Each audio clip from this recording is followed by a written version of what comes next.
So, okay, I think we can start, Andreas. Yeah. Okay, thank you.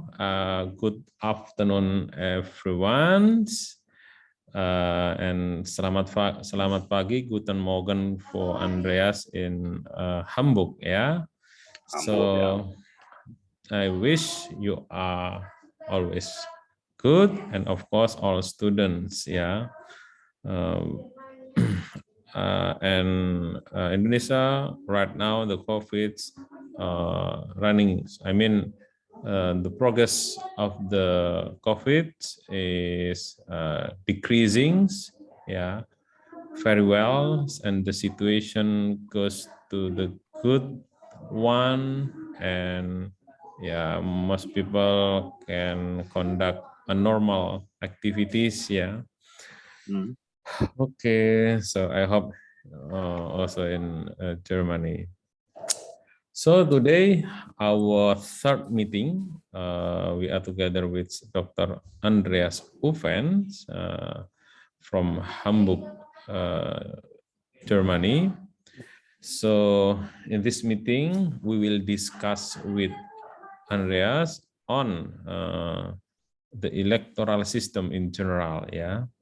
So he will present to you and maybe share the specific context in Indonesia in the electoral system, what he mentioned in Tim 7, Tim 11, maybe can share with students what's going on in the early of Reformation, and there is an initiative to duplicate American system, yeah. Because of a lot of Indonesian students reach his PhD degree in American campuses, yeah. Okay, so please, Dr. Ufen, to share with us, yeah, the specific issue on the electoral system in general. Okay, time is yours. Okay, thanks very much. I think I will not talk about Indonesia and the Indonesian electoral system today, but next week, because next week it will be on presidential elections and its effects on. Somebody has to unmute. Oh, okay, wait a minute. Yeah, I think now.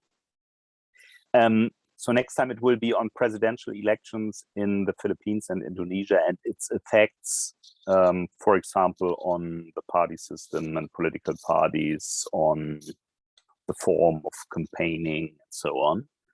And maybe then I would talk about all the electoral laws in Indonesia and how it came about. And I already talked to Professor Ridho that there was a Team 2 in 1998, and they proposed first past the post for Indonesia. But after many years, they came up with a kind of compromise, a proportional system, but with many different constituencies, but then also with direct presidential elections. So the whole process is quite interesting to see. But today, I will talk about electoral systems. Let me see, in general, because it's quite difficult. I touched upon it a few times. I talked about the first past the post system in Malaysia and the mixed member proportional system in Germany. So proportional and plurality system, but there are many different variations of it, and it's often quite confusing. It's also, to me, sometimes quite confusing. So I will first very briefly talk about the functions of electoral systems. Why do we have an electoral system? What are the advantages of specific electoral systems? What are the functions? Then the typology of electoral systems I already talked about. The three main families and 9 subfamilies. And I will give a few examples for the block vote, for example, in Singapore, for parallel systems, Thailand, South Korea, Taiwan.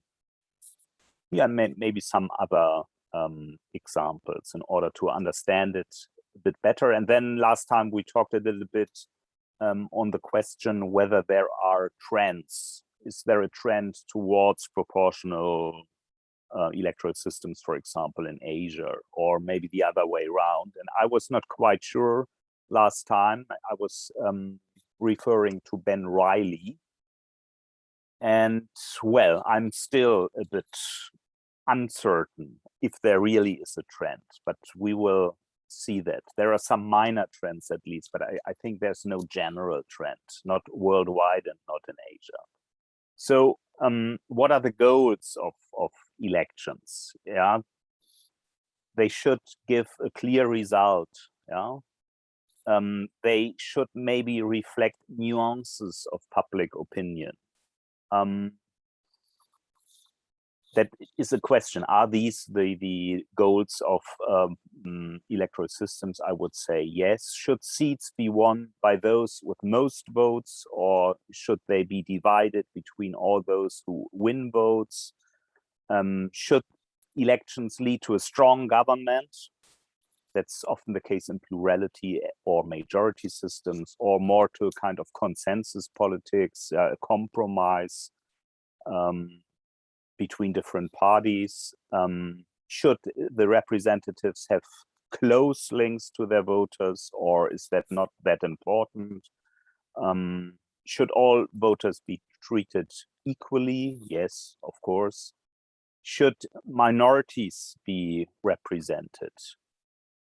Probably yes, but to what extent? I talked about Germany. In Germany, there's a very, very small minority, the Danish people, the northern region, and they have 1 seat now in parliament, although it's a very, very tiny minority. So we could at least question whether every ethnic minority or religious minority should be represented. So what is the best electoral system?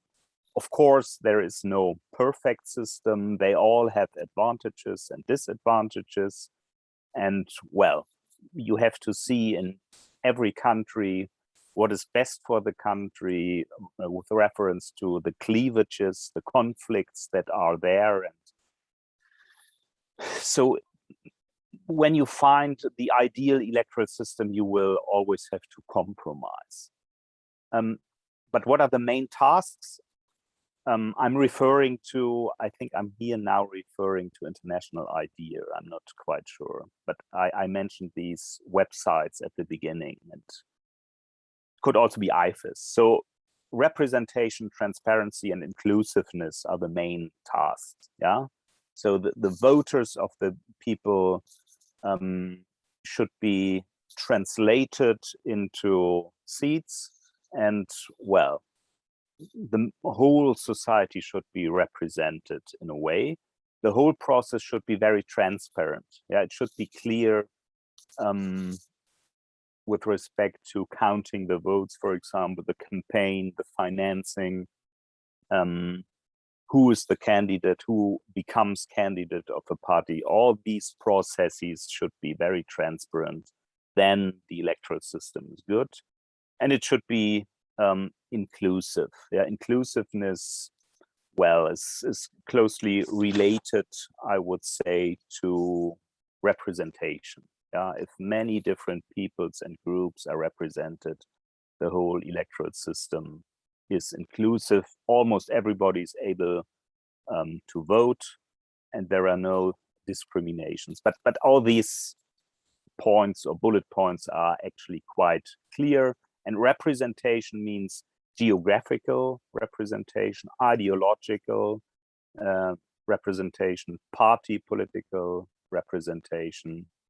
And well, in general, those people who are in parliament should be a mirror of the nation. They should represent all different groups, women, men, older people, younger people, people from different areas, from Papua to Sumatra and Kalimantan, and also the different political parties with their different ideological backgrounds should be represented, at least as far as these parties are not very, very small. So I think this is quite clear. So I would now come to the electoral system families and subfamilies. And I'm referring to this handbook by Reynolds and Ben Riley. This is the Ben Riley who also wrote a lot about trends in Asia, and I will come to that a bit later. So there are three broad families: plurality and/or majority systems on the left, on the right, proportional representation, like in Germany, you see MMP is one of the subfamilies. And then in the middle, it's here called semi PR systems, but often it is rather called mixed systems, yeah, because it's to an extent a mix between proportional representation and plurality majority. And plurality majority, the best example in Southeast Asia is, of course, Malaysia. Malaysia has a first past the post system. That means they have single member districts. In Malaysia, 222 single member districts, and in every district or constituency, one person is voted. In a plurality vote means if somebody gets only 25% or 20%, but he has more or she has more votes than all the others, he or she will be elected. Yeah, that's a plurality, but it's not a majority of 50+%.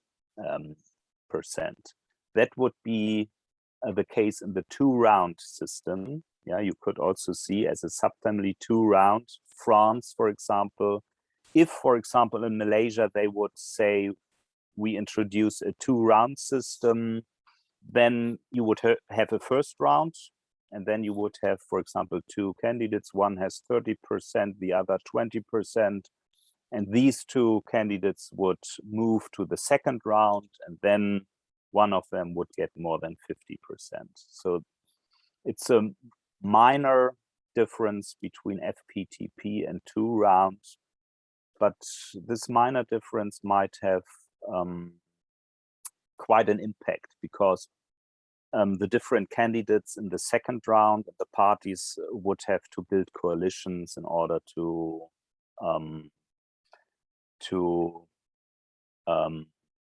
support one of the candidates. In presidential elections, you often have two-round systems, but often only one round, like in the Philippines, yeah, where Duterte got, I think, around 30%, but was then directly elected. And then you have the alternative vote on the left side in Australia. I will come to that in a minute. And you have the block vote. So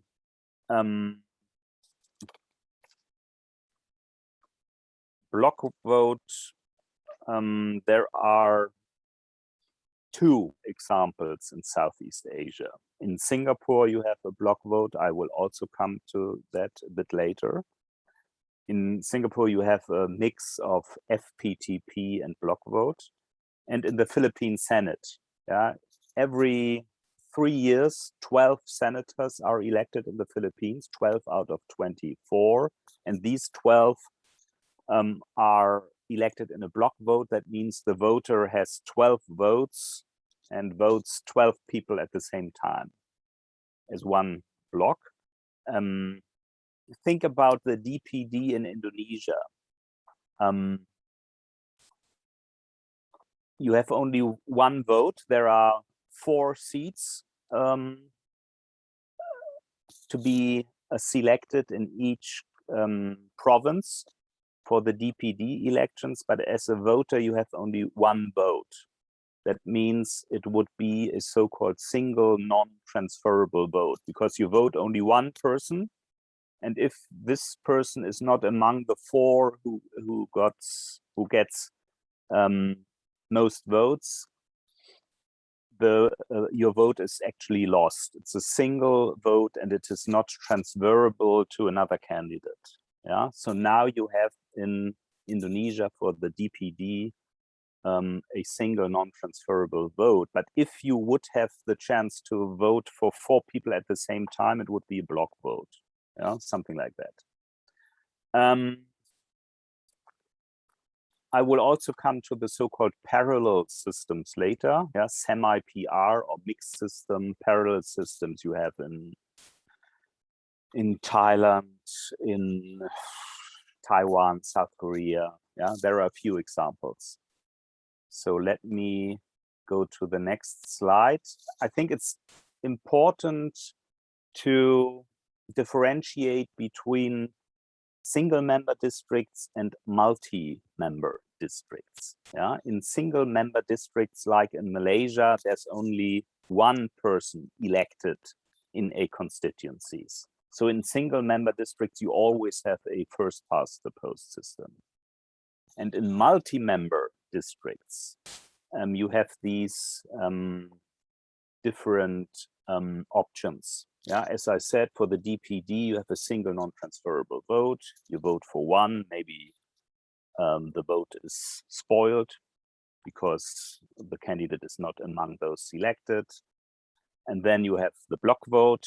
I will come to that in a minute. Singapore. Alternative vote, I will give an example in Australia. And then there are also so-called single transferable votes, but there are only very few cases actually worldwide. It's important to understand that alternative vote and single transferable votes have to do with ranking. You, for example, say, I vote for person A, but if he is not elected, I want person B.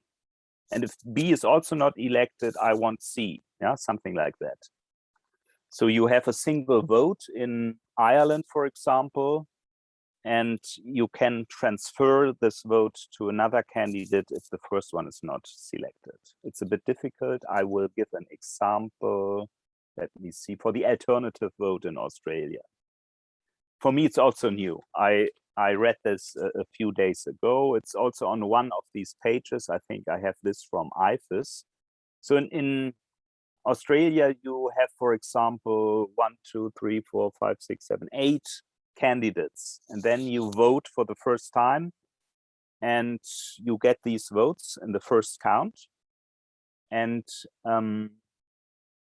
the person who gets the least votes, in this case, it's Mr. or Mrs.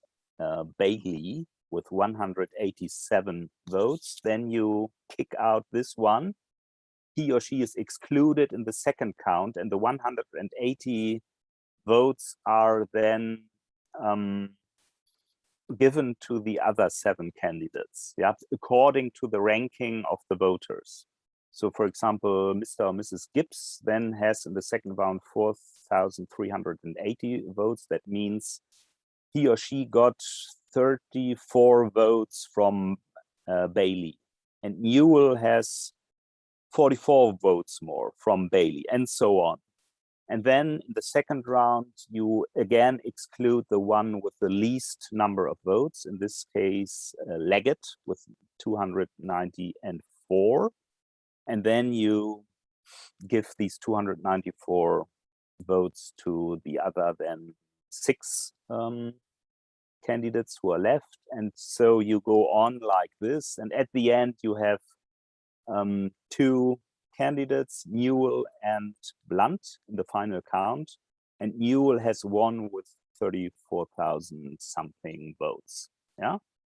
So, but this means that the voter has to write down who is for him or her number 1, 2, 3, 4, 5, 6, 7, 8. And then it is, of course, a very cumbersome process. You have to count 7 times again and again, and that takes time, and it's a very difficult bureaucratic process. And also, I think for the voters, it's a bit difficult because maybe they do not all know these candidates, and then they have to select and rank. But in many cases, in multi-member districts, you have these opportunity to rank candidates. That's of course also quite democratic, yeah, and to an extent better than FPTP system, where we have only one vote, and often this vote is spoiled because other people are selected. So let me now, this is another diagram. You see again the district type on the left side, single member or multi-member. And in multi-member districts, you have, for example, the block vote, Singapore, or the PR list, the so-called Nordic systems. And in single-member districts, you have, as I said, the first past the post system, like in Malaysia, Bangladesh, India, so on, or the two-round system, the so-called French system. This is not complete, I think, this diagram. So we forget about this. So then the question was, I think Ridho asked me last time, are there specific tendencies in specific regions, especially in Asia? How many different FPTP systems are there worldwide? And this is by International IDEA. And you see that list PR is still the dominant type of electoral system, especially in Europe, I would say. We have a lot of list PR, and well, sometimes in Africa. The colors are not quite accurate, I have to say. Yeah.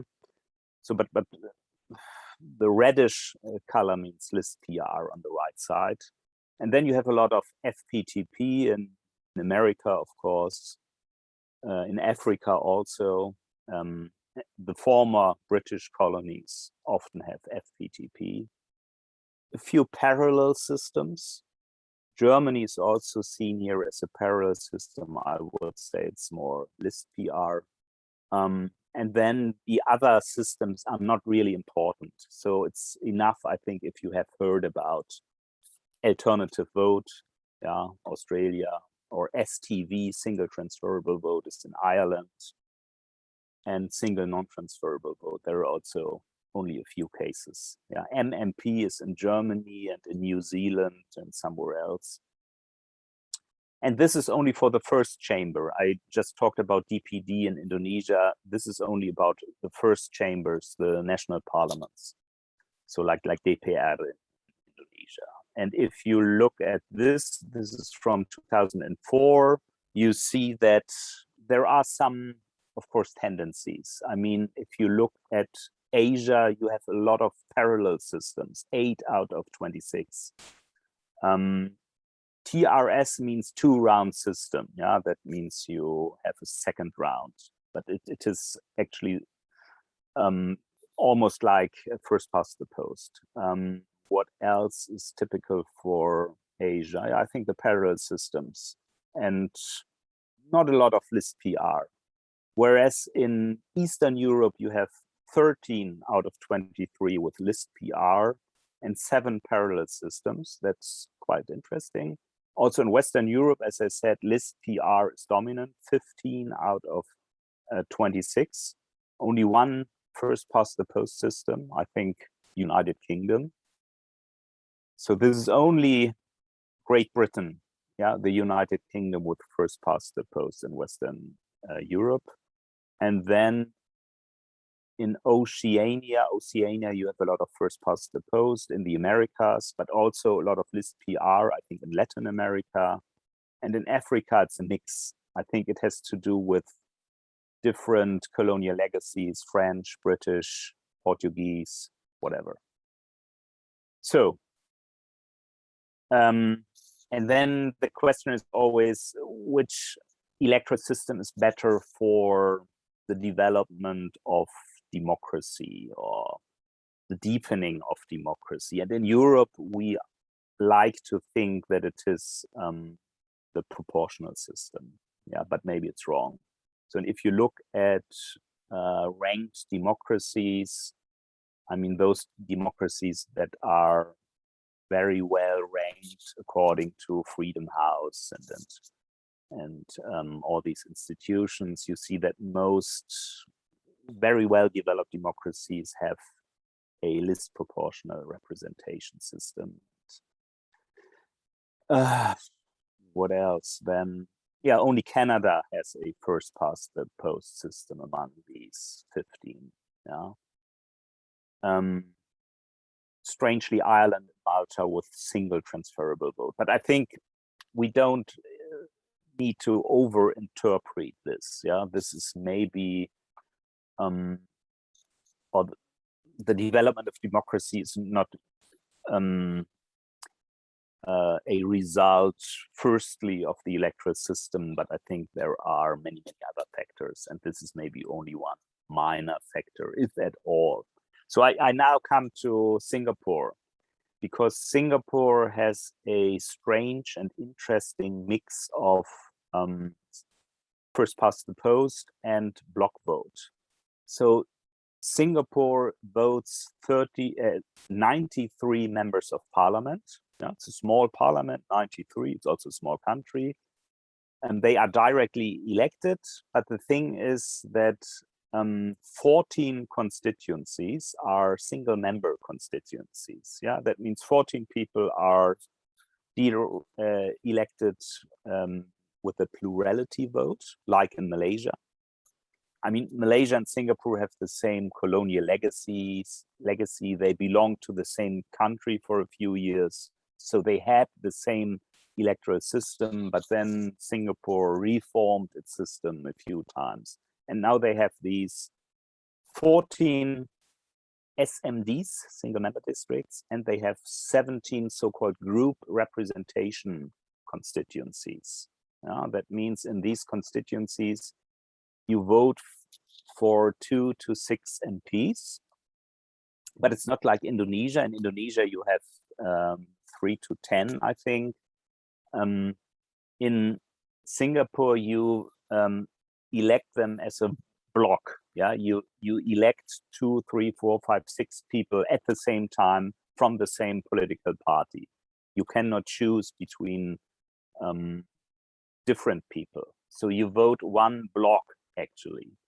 And I think in the last elections, the opposition actually won one GRC, one group representation constituency with 6 members. So they got 6 MPs at the same time. I have to close my window.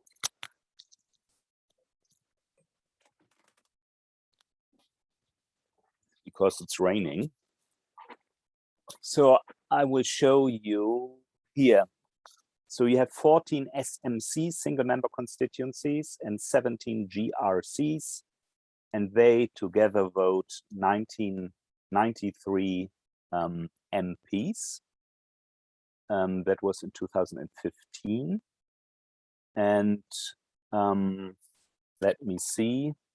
Yeah, these are also the results of the 2020 elections. You see that the People's Action Party, that is the dominant party in Singapore, always won almost all seats in parliament. And one of the difficulties of the first past the post system is that you get maybe only 55% of the votes, but then you can get 95% of the seats. And that was the case for a very long time in Singapore. The People's Action Party, PAP, did not have large majorities with reference to votes, but they would mostly got almost all the seats. And that was, of course, very unfair. And I think because of that, they introduced different types of constituencies, also the group representation constituencies that also help to represent minorities, because if you have 6 people in a group in one constituencies, the party that selects these 6 candidates can choose maybe 3 women, 3 men, 1 ethnic Indian, 2 ethnic Malays, 3 ethnic Chinese, something like that. It is because of representation, but maybe not only. Yeah. I thought I would have another slide. Yeah, but important is that in Singapore, they also have some regulations that enhances the representation of some minorities. Yeah, they have some mechanism to let some members of minorities into parliament. But to repeat, you have these group representation constituencies, and the candidates are voted per block vote, because you vote for a whole team, not for single candidates.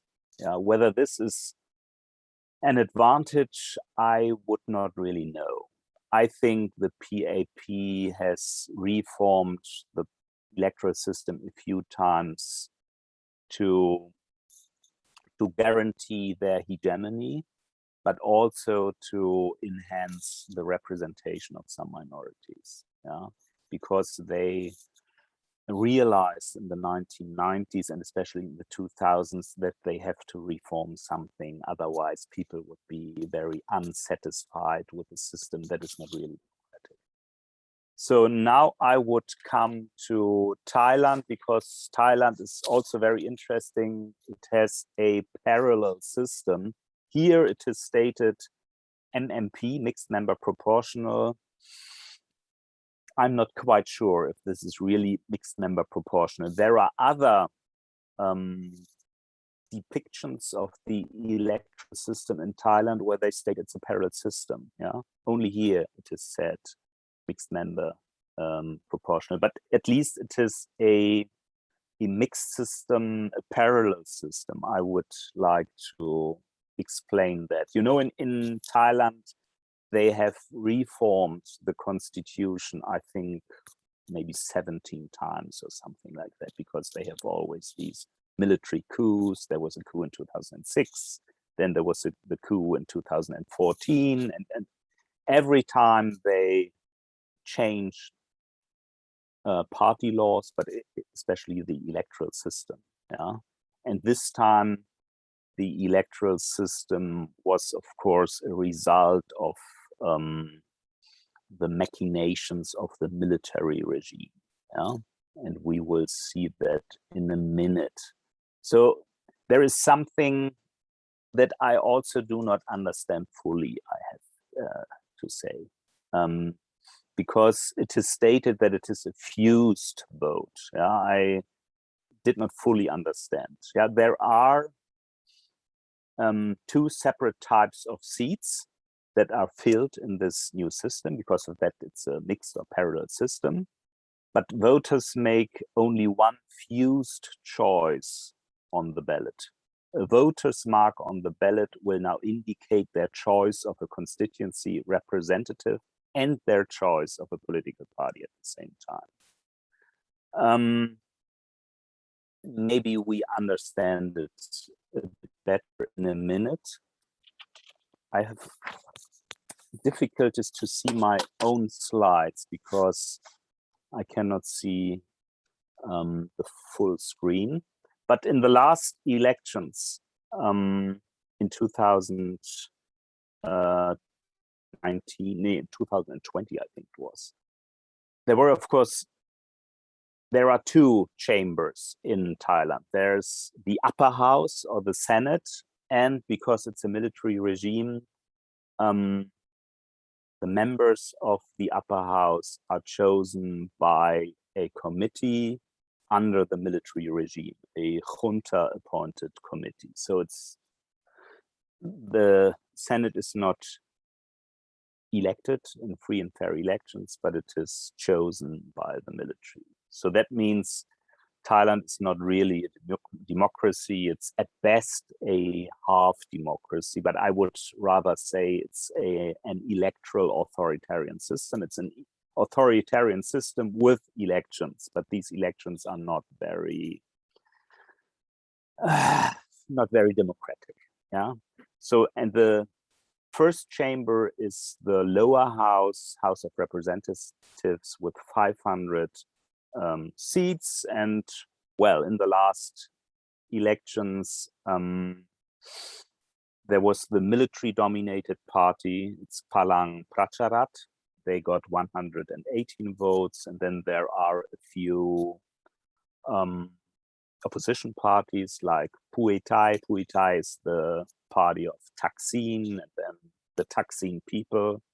Maybe you have heard of that. Future Forward is a very young party, quite pro-democratic.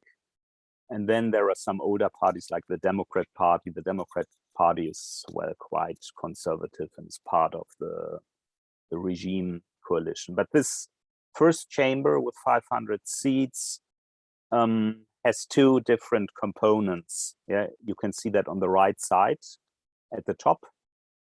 You have 350 constituencies where you select the members, and you have a so-called party list system. Yeah, so you vote 350 members by plurality vote in single-member constituencies. So typical first past the post system.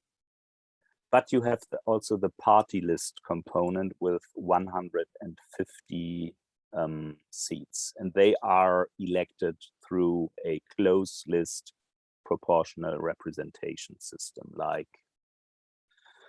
yeah, we'll see that next time. I think in the Philippines, it's a bit like that. Yeah, that's something that is quite popular in Asia. That's maybe a trend. Yeah, that you have two components, a party list component and a constituency component. But the constituency, the first past the post component, is dominant because in this case 70% are selected via the system. And then there's still another difficulty because the constituency seats and the party list seats are subject to a specific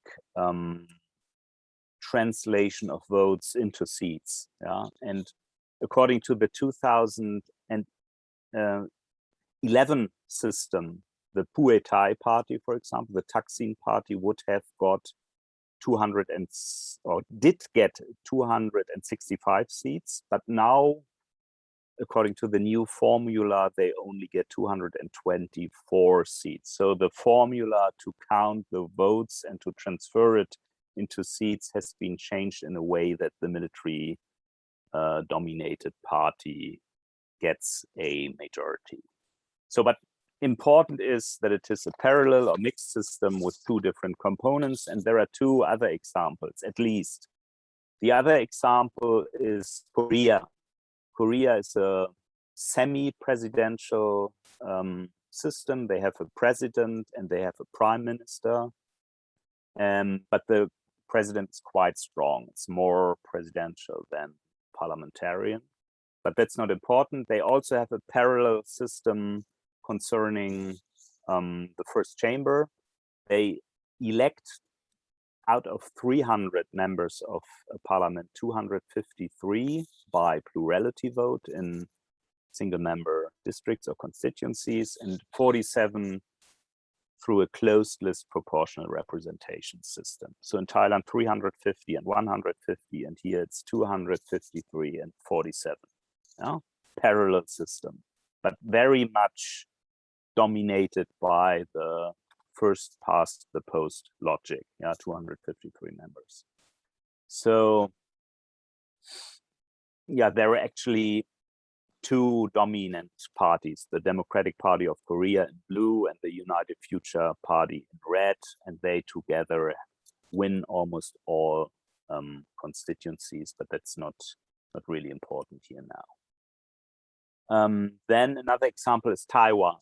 Taiwan has also a semi-presidential system with the president and the prime minister. Whether the president is now a woman is dominating, I don't know. That's another subject.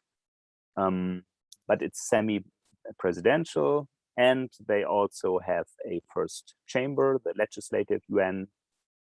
And well, they have quite a complicated system. Let me see. Maybe I have another, no. So they also have different components. And again, the party seat component with 34 party seats is the minor component. And the main component is the one via single member districts, first past the post. So in Thailand, Taiwan, and Korea, you have this mix of two systems, but dominated by first past the post. So then the question Ridho asked last time, are there trends in Asia? And well, I read again Ben Riley's article.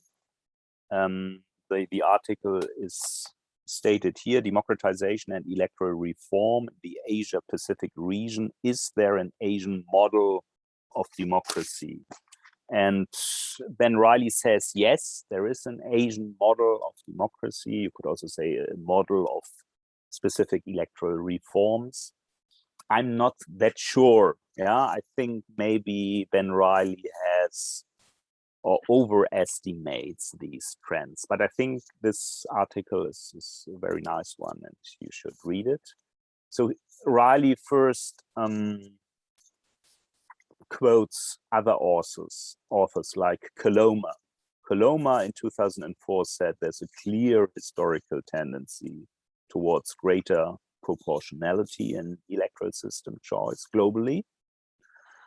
But then there's Farrell, for example, in 2001, who says, no, I don't see this trend. What did he exactly say? I cannot read parts of this. The trend has been away from plurality and towards proportional system. Yeah, maybe he's of the same opinion. There's a trend away from plurality towards proportional systems. Yeah, but then Riley states there are many other authors who think that this is not the case. And also Riley himself says that in Asia, there's rather tendencies towards plurality systems away from the proportional system. So Riley would say Asia is the great exception globally. Yeah, in other regions, more proportional, here more towards plurality. And his examples are Indonesia, Japan, Korea, Taiwan, Thailand, the Philippines, and the semi-democracies of Cambodia, Malaysia, and Singapore. They are now, he says, and that was in 2007, markedly less proportional than before. Yeah, and I'm not sure whether this is really the case. In Singapore, I would not really say that it is less proportional, maybe even a bit more, because they introduced more and more these group representation constituencies. In Malaysia, there has been no real difference since the 1950s. I don't see that. But he is right when he states that there's an increasing enthusiasm for highly disproportional forms of mixed member majoritarian electoral systems, as I have just explained. In Thailand, in the Philippines, I will talk about that next week, in Taiwan, in Korea, and I think also in Japan, you have these mixed member majoritarian systems with a clear dominance of plurality system. And that's quite new. And this is a bit strange because it's so dominant in Asia, in East Asia and Southeast Asia, but nowhere else in the world. This strange mix of plurality and proportional representation is something, well, very Asian or Southeast Asian. Maybe the Philippines started in the late 1980s with this party list. They didn't have this in the 1950s and 60s. That was new. And they introduced this party list in order to give smaller parties or groups an opportunity to be represented. Yeah. So they wanted to have the best of two worlds, the best of the reality and proportional. But this exactly in the Philippines is a trend towards more proportionality. Yeah. If you compare with the 1950s and 60s. And then other countries in Asia, Southeast Asia, followed the example of the Philippines, I think. Yeah. So this is a type of best practice, and then some other countries following. So this is, I think, one of the trends in, at least in East Asia, not in South or Central Asia. Other trends are, I think, maybe a kind of presidentialization. In Indonesia, the switch to the presidential system, but also a kind of in-between solution for semi-presidential systems in Korea, Taiwan, and East Timor. Yeah, so many semi-presidential systems you will find in East and Southeast Asia. And this is, again, I think, the intention to combine the best of two worlds, the best of presidentialism with the best of a parliamentary system. And then, of course, there's a lot of party engineering, political party engineering. In Asia, they try to restrict the number of parties and to strengthen party organization. But this, again, is another subject. And with this, I would like to conclude. And I hope you have a few questions. I think I have to stop here. So, Ridho. Okay, thank you very much,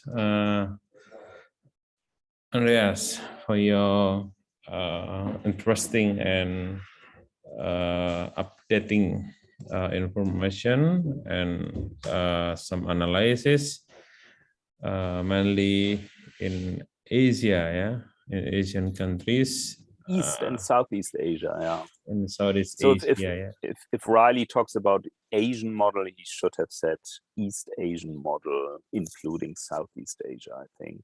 Yeah. Then to talk about Asian trends is always, in a way, nonsense, because there are no Asian trends, and there's no Asia actually. Yeah. So I tried to talk about populism in Asia. No, it does not really work.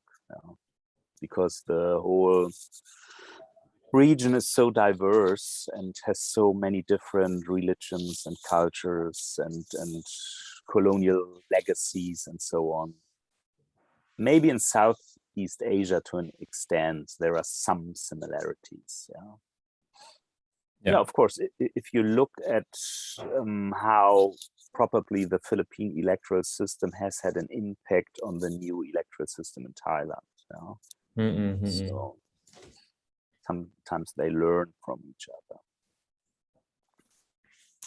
Okay, so maybe before I'm going to start, I'm going to ask Andreas. Maybe I will invite the students who wanna ask in these sessions. You can also write in the chat. Yeah, you can also write in the chat if maybe you are nervous, or I don't know, if you are still ashamed to ask directly. Just let us know.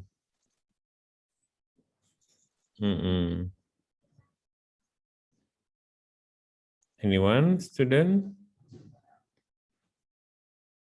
Some of you already presented, about the electoral systems. Maybe you are still confused. Maybe you are, I asked them to read and make a short presentation, from idea books, on the electoral systems, so they can understand a little bit on electoral system around the world. So maybe they are still confused what's going on in this country and what the difference with the other countries maybe. Okay, students, maybe any one of you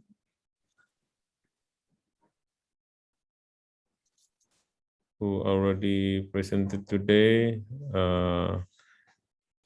Rary, and then Anissa, and what's and then yes, last week also Dilan, yeah. Maybe any one of you wanna ask? Maybe Dilan. It's me. I just want to ask. What do you mean? I want to ask. Yeah, okay, okay. Yeah, just speak directly.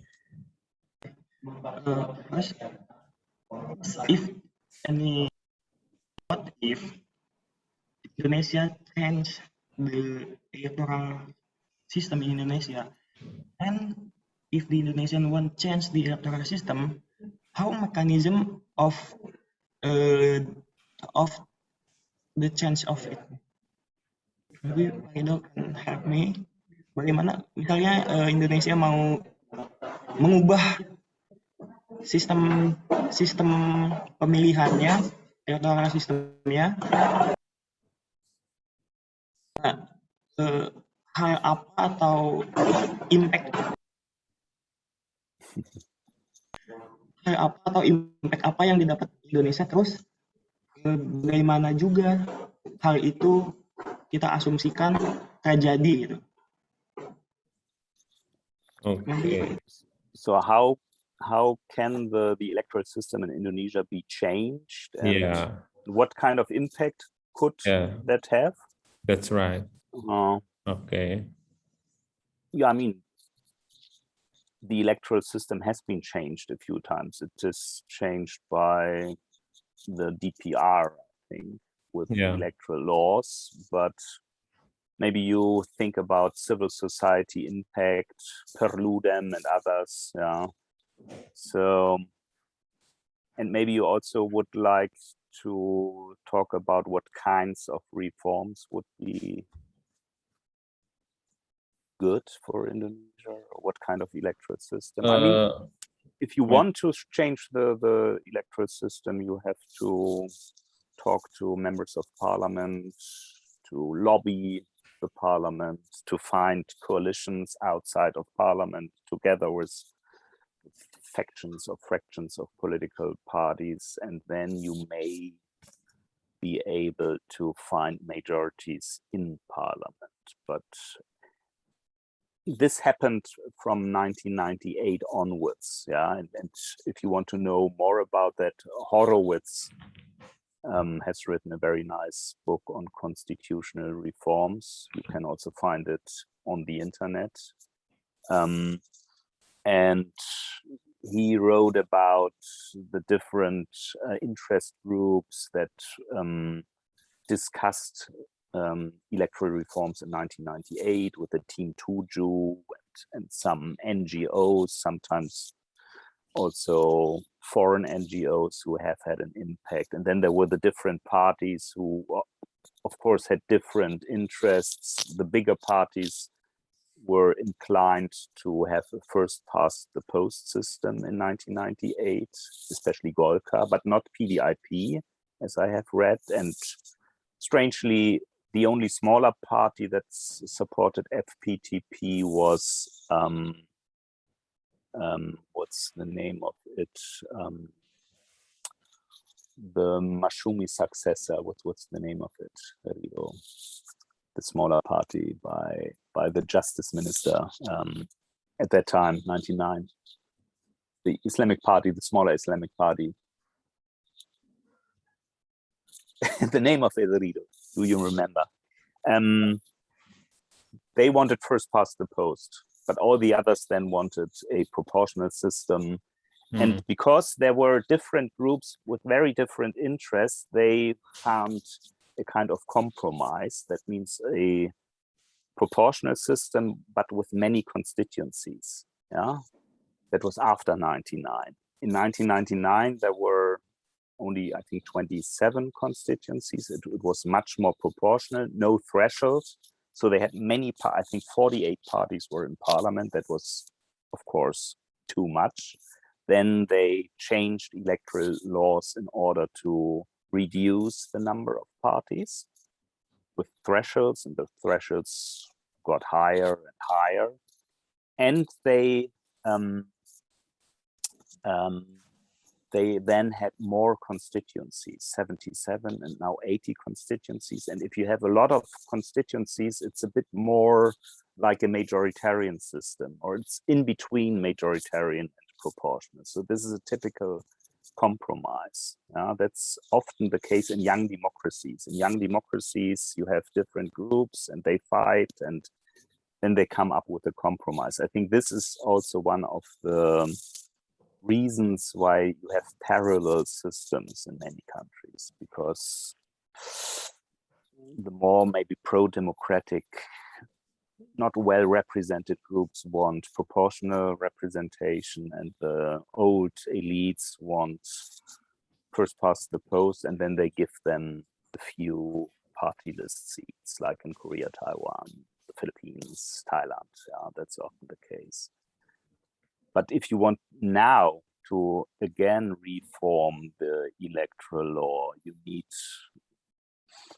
very well connected NGOs and many experts, intellectuals from universities, and they have to have an impact on political parties, work together with political parties. But I also do not know what kind of reform would be good for Indonesia nowadays. I mean, proportional is okay, maybe less constituencies, maybe at the provincial level, but maybe not really. And I would change the electoral system for the DPD.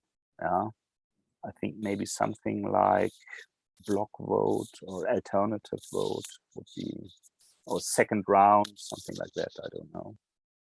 And I would, I don't know,